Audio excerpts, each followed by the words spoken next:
आदमी हैरान रह गया जब उसने देखा कि सामने खड़ा शख्स बिल्कुल उसी की तरह दिखता है। वह कुछ समझ ही पाता उससे पहले पीछे खड़ी पत्नी ने उसे जोर से मारकर बेहोश कर दिया। जब कियांग होश में आया तो उसने खुद को एक गली में फेंका हुआ पाया। उसे समझ नहीं आ रहा था कि पत्नी ने उस पर हाथ क्यों उठाया, इसलिए वह घर लौटकर पूछना चाहता था। लेकिन रास्ते में जब वह एक शोरूम के शीशे के सामने से गुजरा तभी उसे एहसास हुआ कि उसका चेहरा बदल चुका है। अब उसे समझ आया कि उसकी पत्नी ने उसे क्यों नहीं पहचाना। लेकिन फिर सवाल यह था, घर में मौजूद वह आदमी आखिर कौन है? सच्चाई जानने के लिए कहियांगी तुरंत पुलिस थाने पहुंचा और रिपोर्ट दर्ज कराने लगा। तभी बगल में झगड़ा हो गया और पुलिस वाले उन्हें रोकने लगे। इसी दौरान कहियांगी की नज़र दीवार पर लगे एक वांटेड नोटिस पर पड़ी।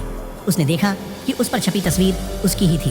पुलिस को शक न हो इसलिए वह तुरंत वहां से निकल भागा। बेबस होकर वह अपने पुराने प्लास्टिक सर्जरी अस्पताल पहुंचा और ऑफिस से कुछ छुपाए हुए पैसे निकाल लिए। उसे समझ नहीं आ रहा था कि उसके साथ ये सब कौन कर रहा है। ऊपर से अब पुलिस भी उसे वांटेड मान रही थी, इसलिए उसने अस्थायी तौर पर अपनी पहचान छुपाने का फैसला किया।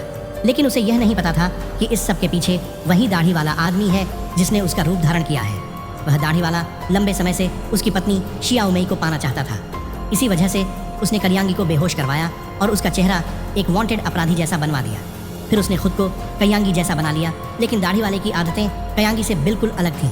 जहाँ कलियांगी कभी भी चीज़ें इधर उधर नहीं फेंकता था, वहीं नकली शख्स ने शादी की अंगूठी तक बाथरूम की वॉश बेसिन पर छोड़ दी। ये देखकर शियाओ मेई को शक होने लगा। इसके अलावा वह बेटी की दवाई तक गलत ले आया, जिससे शियाओ मेई का शक और गहरा गया। आखिरकार एक रात कलियांगी ने शियाओ मेई को फ़ोन किया और बताया कि वही असली पति है, घर में मौजूद आदमी नकली है। इसके बाद वही घटना हुई जो कहानी की शुरुआत में दिखाई गई थी। शियाओ मेई ने बेटी को साथ लिया और घर छोड़ने की कोशिश की, लेकिन रास्ते में फिर से नकली कलियांगी ने उन्हें रोक लिया।